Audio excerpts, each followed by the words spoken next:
En el nombre del Padre, del Hijo, del Espíritu Santo. Amén. Ven Espíritu Santo, llena los corazones de tus fieles, enciende en ellos el fuego de tu amor. Envía, Señor, tu Espíritu Creador y se renovará la faz de la tierra. Oh Dios, que has iluminado los corazones de tus hijos con la luz del Espíritu Santo, haznos dóciles a tus inspiraciones para gustar siempre del bien y gozar de tu consuelo. Por Jesucristo nuestro Señor. Amén. Lección número 23. El sacramento de la unción de los enfermos en la Biblia. Y es que la enfermedad y el sufrimiento siempre han estado presentes en nuestra vida. La enfermedad y el sufrimiento serán dos motivos a través de los cuales siempre nosotros o nos acercamos a Dios o nos alejamos de Dios. La enfermedad y el sufrimiento se han contado siempre ante los problemas más graves que aquejan al hombre. En la enfermedad, el hombre experimenta su impotencia, sus límites y su finitud. La enfermedad puede conducir a la angustia, al repliegue sobre sí mismo, a veces incluso a la desesperación y a la rebelión contra Dios. Puede también hacer a la persona más madura, ayudarla a discernir en la vida lo que no es esencia, para volverse hacia Dios que sí lo es.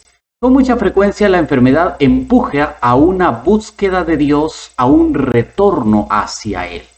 Y por eso es importante que en la enfermedad, en la angustia, en el sufrimiento, en el dolor, en la vejez, en el no saber en qué momento nos vamos a morir, es importante que vayamos a ponernos la unción de los enfermos, que llevemos a nuestros abuelitos, a nuestros papás, si están enfermos, si están ya mayores, a que les den la unción de los enfermos, porque no sabemos en qué momento fallecen, y si llegan a fallecer, al menos irán lo más limpios posibles para el reino de Dios.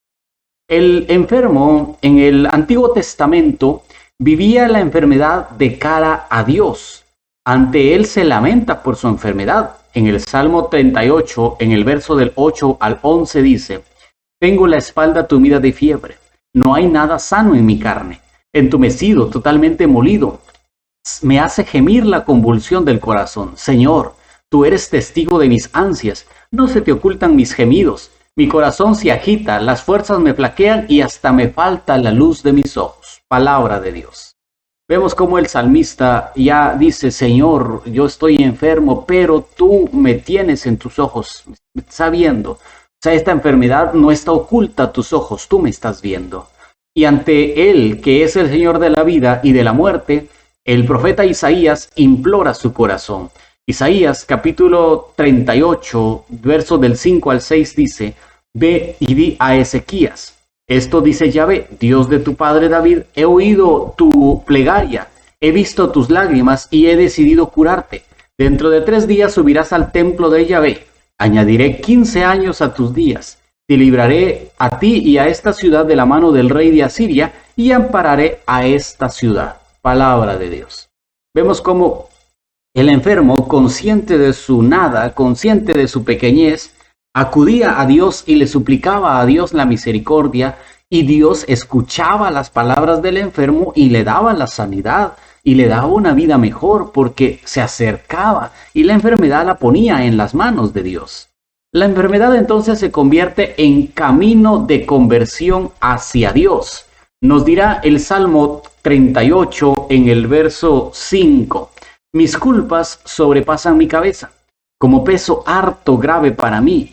Mis llagas son hedor y putridez, todo mi insensatez he encorvado, totalmente abatido, todo el día camino sombrío. Y nos dirá el Salmo 39, en el verso del 9 y 12, nos dice: de todas mis rebeldías, líbrame, no me hagas la irrisión del insensato. Castigado, los hierros corrigen al hombre, igual que polilla desgastan sus anhelos. El ser humano no es más que un soplo. Palabra de Dios. Estos dos textos nos demuestran que la enfermedad se convierte en un motivo por el cual tenemos que ponernos en las manos de Dios, porque como dice, el ser humano no es nada, es más que un soplo. Y camina todo el día insensato, encorvado, totalmente abatido.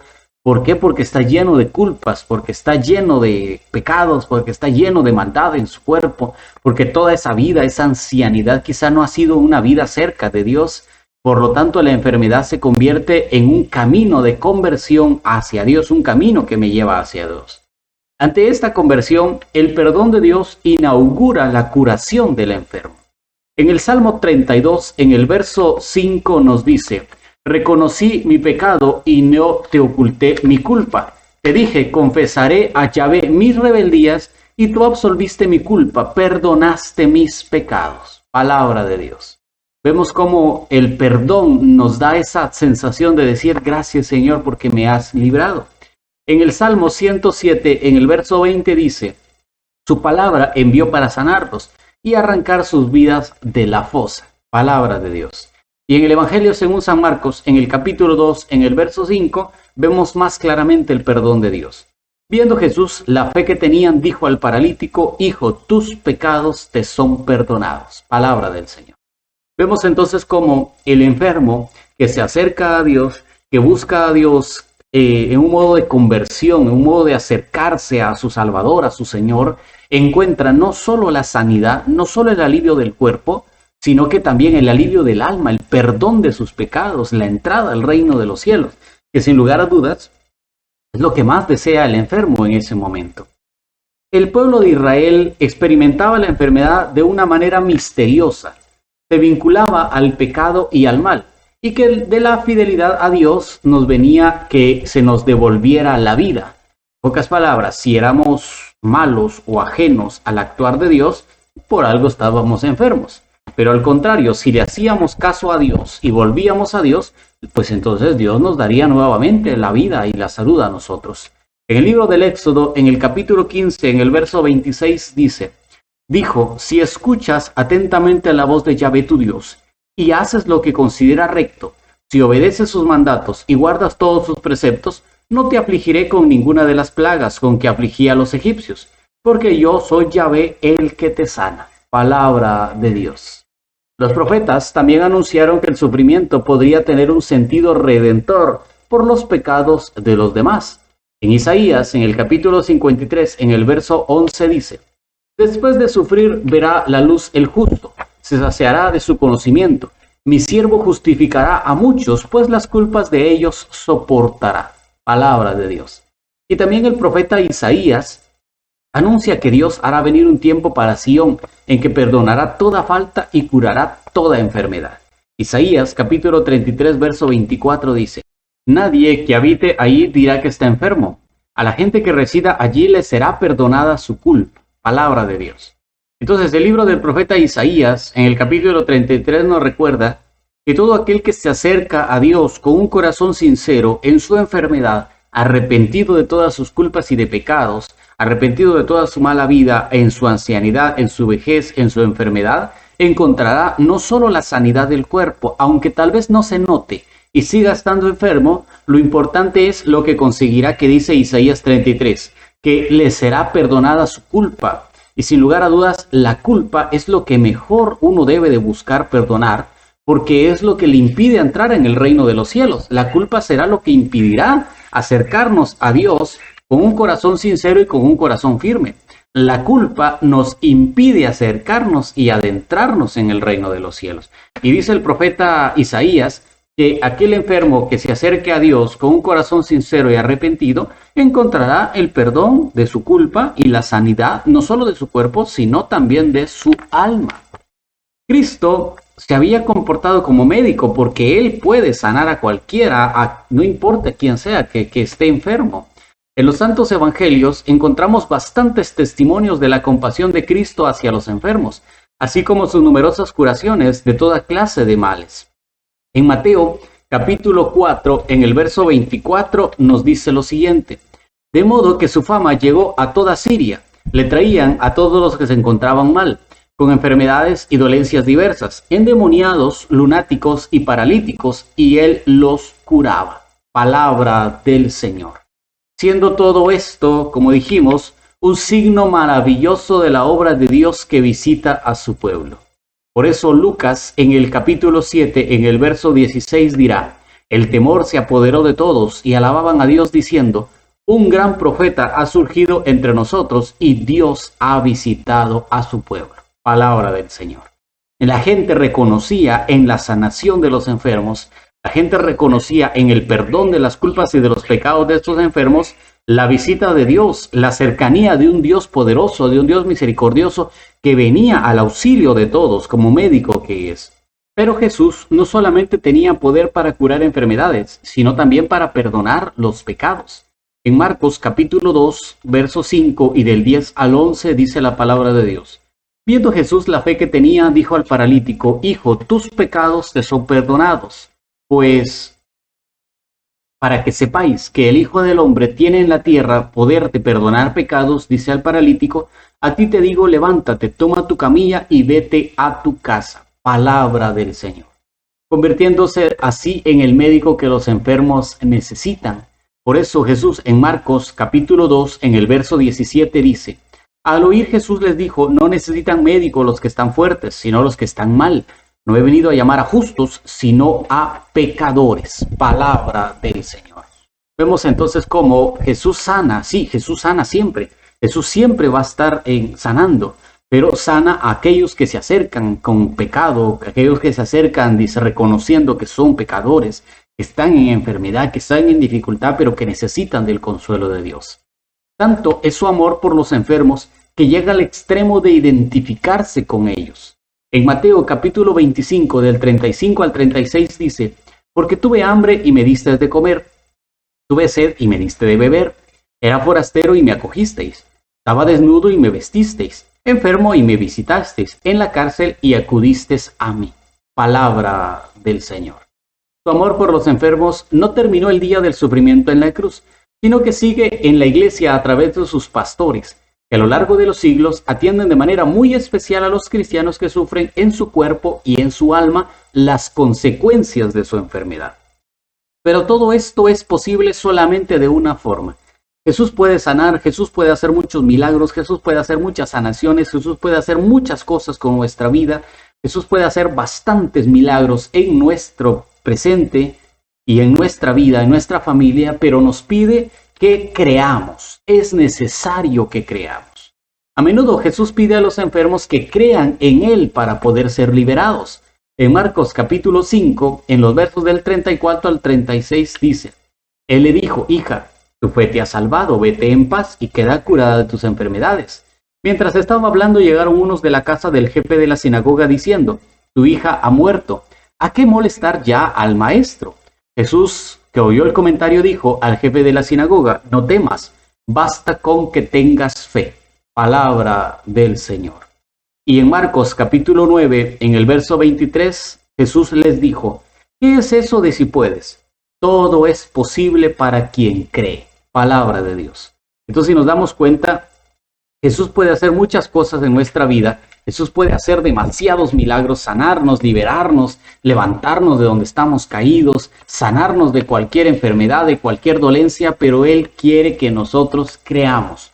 Quiere que nosotros primero creamos en Él, tengamos una fe en Él para que Él pueda obrar en nosotros.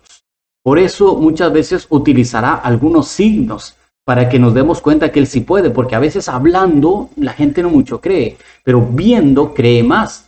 Por eso Jesús utilizó muchos signos para curar a los enfermos, como por ejemplo la saliva, la imposición de las manos, ponerle saliva con arena en los ojos, en los oídos, entre otras cosas. En Marcos capítulo 7, del 32 al 35 dice, le presentaron a un sordo que además hablaba con dificultad y le rogaron que impusiera la mano sobre él. Jesús, apartándole de la gente a solas, le metió sus dedos en los oídos y con su saliva le tocó la lengua.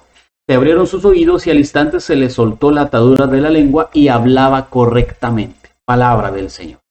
Y en Marcos capítulo 8 del 23 y 25 dice, tomando al ciego de la mano lo sacó fuera del pueblo y tras untarle saliva en los ojos le impuso las manos y le preguntó, ¿ves algo? Después volvió a ponerle las manos en los ojos y comenzó a ver perfectamente. El ciego quedó curado, de suerte que distinguía de lejos claramente todas las cosas. Palabra del Señor. Y en otras ocasiones mezcló barro con su saliva. En San Juan capítulo 9, en el verso del 6 al 7, dice la palabra del Señor.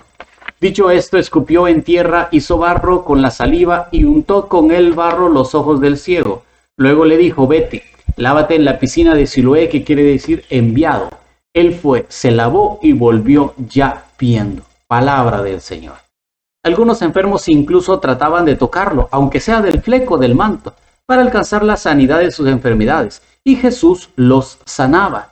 En Marcos capítulo 3, en el verso 10 dice: como había curado a muchos, todos cuantos padecían dolencias se le echaban encima para tocarle. Palabra del Señor. Y en Marcos capítulo 6, en el verso 56 dice: y donde quiera que entraban en pueblos, ciudades o aldeas, le pedían que le dejara tocar siquiera la orla de su manto, y cuantos lo tocaron quedaron curados. Palabra del Señor. ¿Por qué Jesús curaba solo con tocar? Porque Él siempre quería cargar con nuestras culpas y pecados. A eso vino al mundo. Él carga con nuestras dolencias. Él carga con todos nuestros sufrimientos. Cristo no solo se deja tocar por los enfermos, sino que hace suyas las miserias de los enfermos. En Mateo capítulo 8, en el verso 17, nos va a decir la palabra de Dios: para que se cumpliera lo dicho por el profeta Isaías, Él tomó nuestras flaquezas y cargó con nuestras enfermedades. Palabra del Señor. ¿Y qué es lo que decía el profeta Isaías en el capítulo 53, en el verso 4? Y de hecho, cargó con nuestros males y soportó todas nuestras dolencias. Nosotros le tuvimos por azotado, herido por Dios y humillado. Palabra de Dios. Si nos damos cuenta, entonces Jesús se dejaba tocar. ¿Por qué? Porque nos ama. Porque tiene un corazón misericordioso, un corazón inmaculado, un corazón santo, que quiere que nosotros nos acerquemos a Él. Y no importa que Él se lleve nuestras cargas, se lleve nuestras culpas, se lleve nuestras dolencias. Él las carga con gusto, pero lo que quiere es que nos acerquemos a Él, que creamos en Él, que lo busquemos a Él. Y por eso Él no solamente sanó cuando estaba aquí, sino que quiso que sus discípulos continuaran con este ministerio, cargando con la cruz de todos, y los hizo partícipes de su ministerio de compasión y de curación. En Marcos capítulo 6, en los versos del 7, 12 al 13, nos va a decir la palabra de Dios. Llamó a 12 y comenzó a enviarlos de dos en dos, dándoles poder sobre los espíritus inmundos. Ellos, yéndose de ahí, iban predicando a la gente la conversión, expulsaban a muchos demonios y curaban a muchos enfermos, ungiéndolos con aceite. Palabra del Señor. Y no solo cuando los escogió. Después de haber resucitado, Jesús les renueva este envío a sus apóstoles y les continúa dando el poder para ungir y sanar a los enfermos. En Marcos capítulo 16, del 17 al 18 dice: estos son los signos que acompañarán a los que crean en mí. En mi nombre expulsarán demonios, hablarán en lenguas nuevas, agarrarán serpientes en sus manos y aunque beban veneno no les hará daño. Impondrán las manos sobre los enfermos y se pondrán bien. Palabra del Señor. Vemos entonces cómo Jesús no solamente quiso que mientras Él estuviera aquí, sino que dejó ese poder a sus discípulos y estos a sus sucesores para que continuaran sanando las enfermedades de muchos de aquellos que creyeran en Jesús y que se acercaran a buscar la sanidad. Por eso, en la iglesia primitiva encontramos un gran testimonio en el cual los apóstoles dan testimonio de que muchos enfermos venían y acudían a ellos, y esto les imponían la unción de los enfermos. En Hechos de los Apóstoles, capítulo 5, en el verso 16 dice: también acudía a Jerusalén mucha gente de las ciudades vecinas, trayendo enfermos y atormentados por espíritus inmundos, y todos se curaban. Palabra de Dios. Y en Hechos de los Apóstoles, capítulo 8, en el verso 7 dice: y es que de muchos posesos salían los espíritus inmundos, dando grandes voces, y muchos paralíticos y cojos quedaron curados. Palabra de Dios. El mismo San Pablo fue sanado a través de la imposición de las manos en el sacramento de la unción por un siervo llamado Ananías. Hechos de los Apóstoles, capítulo 9, verso del 12 y 17 dice: y ha visto que un hombre llamado Ananías entraba y le imponía las manos para recobrar la vista. O Ananías entró en la casa, le impuso las manos y le dijo: Saúl, hermano, me ha enviado a ti el Señor Jesús, el que se te apareció en el camino por donde venías, para que recobres la vista y te llenes del Espíritu Santo. Palabra de Dios. Como vemos entonces, la iglesia primitiva tuvo un rito propio en favor de los enfermos, como nos lo enseña también Santiago en el capítulo 5, en los versos del 14 al 15. ¿Está enfermo alguno entre vosotros? Que llame a los presbíteros de la iglesia para que oren por él y le unjan con óleo en el nombre del Señor. La oración hecha con fe salvará al enfermo y el Señor hará que se levante. Y si hubieran cometido pecados, les serán perdonados. palabra de Dios. El sacramento de la unción de los enfermos entonces es completamente bíblico y tiene por fin conferir una gracia especial al cristiano que experimenta las dificultades inherentes al estado de enfermedad grave o de vejez. Cada vez que un cristiano cae gravemente enfermo, puede recibir la santa unción. Y también cuando después de haberla recibido la enfermedad se agrava, también debe de recibir la unción de los enfermos para mejorar y para estar cada día más cerca de nuestro Señor Jesucristo. Ojalá nosotros, si tenemos a un enfermo, algún anciano o alguien que esté necesitado, lo llevemos también a darle la unción de los enfermos. No le tengamos miedo y no nos asustemos y acerquémonos a la misericordia de un Dios tan bueno que siempre quiere darnos lo mejor a nosotros. Gracias por haber estado con nosotros en esta lección número 23. Si Dios quiere, nos veremos en la lección número 24. Ave María Purísima, sin pecado concebida, en el nombre del Padre, del Hijo, del Espíritu Santo. Amén.